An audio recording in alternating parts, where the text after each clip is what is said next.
In Washington, D.C., on Capitol Hill, a congressional briefing titled Cognitive Warfare, Influence, Info-Terrorism, and Manipulation was held at the Rayburn House Office Building, where members of Congress shape national policy. Organized on the ALLATRA platform, the event brought together policymakers, national security experts, researchers, and human rights advocates to address one of the most pressing challenges of the modern era: cognitive warfare. The briefing examined how transnational networks manipulate public perception, spread disinformation, infiltrate institutions, and coordinate acts of violence as part of hybrid strategies designed to destabilize democratic societies, posing a serious and escalating threat to the United States. This form of attack does not destroy society with bombs. It corrodes them from within through the cognitive warfare. We assess with significant confidence that these methods are being developed and deployed by coordinated transnational network that constitutes a new form of hybrid terrorism. Core element of its modus operandi were directly taken from the Nazi propaganda. The network also uses the KGB PSYOP inventions. The network appears to be directed from a single hub. That's in fact Russian Federation and the intelligence service called FSB. Today's version of the anti-cult movement was reinvented in the early 1990s, this time on Russian soil, with a very deliberate purpose. The purpose was to serve as a tool of reviving a totalitarian regime and undermining democratic world. Their stated mission is to fight sects and protect society from cults. It's merely their public face and brand. The true network methodology is information psychological violence. Their primary weapon is stigmatization, public defamation, and the systemic incitement of social hatred against minority religious, social, and political groups. The anti-cult network is hierarchically structured. At its apex, at the very top, is the ideological command nucleus in Russia, the Russian Association of Centers for Study of Religion and Sects, RAICERS. This organization is headed by Alexander Dworkin. RAICERS includes nearly all missionary departments and centers of the Russian Orthodox Church, so it's present in every city in Russia where Russian Orthodox Church is present. And it operates with backing from both ROC, Russian Orthodox Church, and FSB, their main intelligence agency. Today we will also present you with the names of individuals, organizations, and even the journalists who represent the anti-cult network and actively employ its destructive techniques and methods. Our assessment is that the weapon of cognitive warfare deployed by transnational anti-cult network are already being directed at our citizen and institution. And the network infiltrated political discourse to amplify polarization, to provoke conflict, and undermines their security. This network's primary weapon of stigmatization, the very same label of cult and other labels they put on the targeted group, it is a direct and sustained assault on freedom of religion and freedom of speech.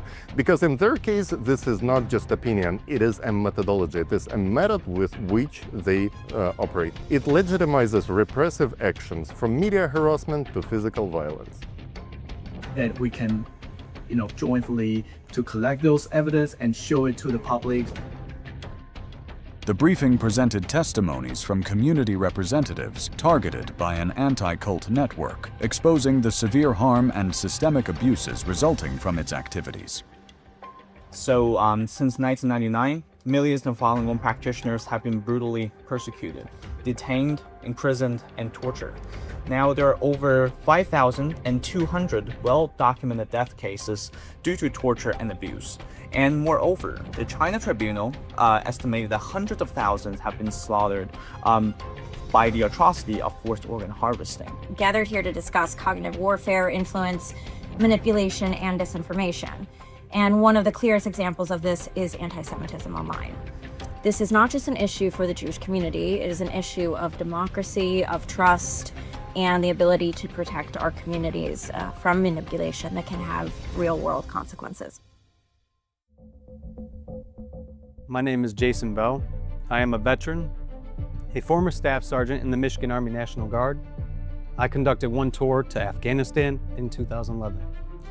I finished out my time in service with the 46 MP Command Detachment at Light Guard Armory, conducting funeral honors for many of our veterans until I separated in 2016. I am currently completing my bachelor's degree at the University of Michigan for secondary education. My hope is to give back to our country who has given so much to me. As someone who defended this nation, I never imagined I would need to defend my right to volunteer freely and openly. That's what brings me here today, to share a particular impact statement so that you can understand and personalize what all you have heard today for yourselves and see it in your children, in your life, and understand that this can and will happen to you if we don't do something about it. This concerns the particular actions of the anti-cultists that have been discussed at great length, and of course, the United States' #1 adversary, the Russian FSB. Because of their actions here and abroad, I have faced hostility, disdain, persecution relating to my volunteer work with ALLATRA International Public Movement over the course of 5 years. Since 2015, I have trained at the Detroit Kung Fu Academy as an instructor in a style known as Wing Chun. There comes a time when you are given the ability to open your own school and utilize the reputation of that school so that you can make money, right, and pass on that art. Well, I was denied that opportunity by my Sifu, who brought information to me claiming that I was partaking in a cult. He found his information on Wikipedia, different Wired sources, and other publications here and abroad. I have been ridiculed, ostracized, and alienated on numerous occasions due to the labels that have been successfully lobbied against me and my family. I tried many times to appeal to reason, as many of us try, to beat people over the head with facts to no avail. These publications had a lasting and real effect on me and my family. These sources spread mischaracterizations, falsehoods, they have damaged my reputation in social circles, and they have eliminated my opportunities to earn income by teaching said martial arts. And, as is my rightful concern at this point, they threaten my future as an educator, in which I rely so much on the public perception as me as a teacher. My current concern extends beyond my own career. The tactics and labels used against me will hinder my teaching career.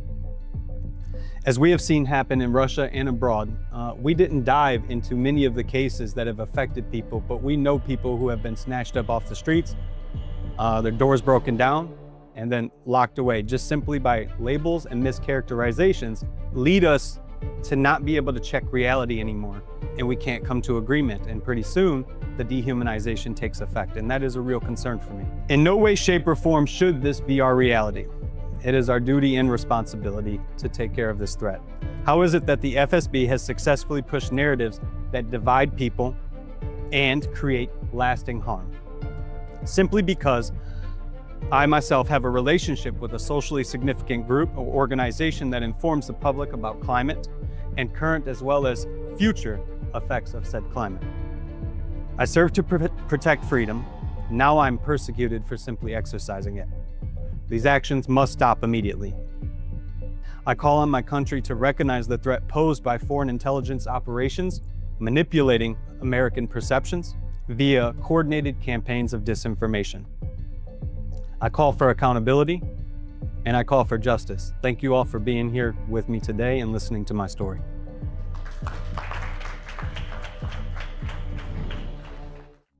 The network's influence extends to the highest levels. The briefing detailed the case of Jakub Jal, an alleged network asset in Europe. When faced with serious criminal accusations, he was not investigated. He was protected. Witnesses report systemic sexual violence with a focus on age 8 to 13. Witnesses describe Yal secretly administering injections of unknown substances to children in a separate room. Witnesses recount that he committed acts of sadistic cruelty, including forcing victims to engage in coprophilia and killing stray dogs. Consider the story of a child the documentary calls Violet. At just 13 years old, she was allegedly raped by Yal, who, according to her, first slipped something into her water, but she didn't immediately realize it. Then he raped her several times, and when she tried to escape, Yal cut her with a knife. The documentary shows Violet recounting this trauma, still bearing the physical and emotional scars years later. One of the most shocking aspects of this case is the reason that victims gave for their silence. Why they did not go to police? Because, as they explained themselves to journalists, inherent power imbalance, the legacy of colonial dynamics, taught them that the word of a white person from Europe would always outweigh the testimony of a poor local children. Yal, as they believed, was untouchable.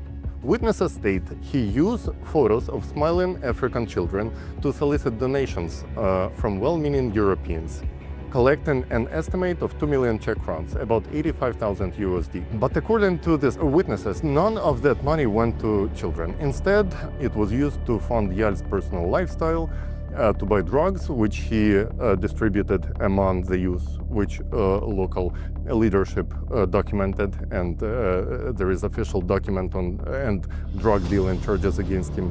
Crucially, he was using that money that he collected as donations to help children to bribe local officials to ensure their silence and complicity. The testimonies of Violet and other children in Moshi could have easily disappeared, buried by fear, poverty, and systemic indifference. But they did not, due to intervention of ALLATRA International Public Movement, the movement that also engages in human rights advocacy. When Asim Zapisheva's documentary was released, ALLATRA volunteers took a role of global amplifier, ensuring that the voices from Tanzania reached the international audience. ALLATRA volunteers formally appealed to the authorities in Czech Republic, presenting them with all the documented evidence and demanding the full investigation. Faced with a thoroughly documented report of heinous crimes allegedly committed by one of its citizens, the expected response from any responsible and reasonable government, particularly a member of NATO and the European Union, is clear: to launch an immediate and thorough investigation. But the Czech government did completely opposite. What we witnessed was a deliberate campaign of obstruction and denial, and a shocking inversion of victim and the perpetrator. And the Czech government, led by its highest law enforcement official, chose to publicly exonerate the alleged serial child abuser, and in doing so, they sent a chilling message to the victims: your voice do not matter. At the same time, it also signaled to FSB-linked anti-cult operatives in Europe that they can enjoy full protection and impunity for their inhumane activities. Subjected these children to a second form of violation.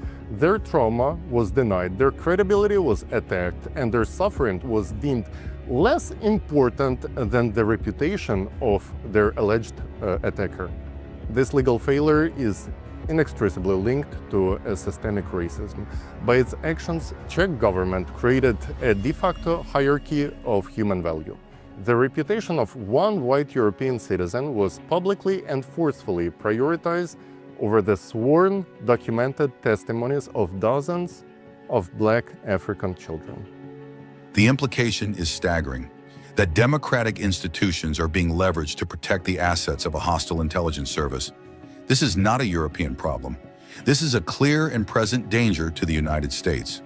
A network that can shield its agents in Europe can spread disinformation and manipulate politics in America. We therefore recommend that Congress takes following 4 actions. First, a thorough investigation of the anti-cult network and all affiliated actors is urgently required. Second, we urge Congress to launch immediate investigation into key figures within this network, starting from Jakub Jal and his political protector. Third, the United States must use its full diplomatic leverage to pressure the Czech government and the European Union to stop obstructing justice. We must insist on full, transparent, and international investigation into the case of Jakub Jal, consistent with their binding obligations under the Lanzarote Convention. This must include holding accountable any and all officials who obstructed or suppressed the initial calls for investigation. The session ended with a call for an international investigation into the network and its affiliates. Weapons of cognitive warfare deployed by transnational anti-cult network are already being directed at our citizen and institution. Its ideology constitutes a frontal assault on the First Amendment by promoting a framework where belief itself can be criminalized, while simultaneously served as the tool of Russian foreign policy to destabilize democracy from within. And today, it is no longer sufficient to merely just study how they operate. It's time to really protect, so it's time to defend ourselves from their actions and save, of course, our nation and our families.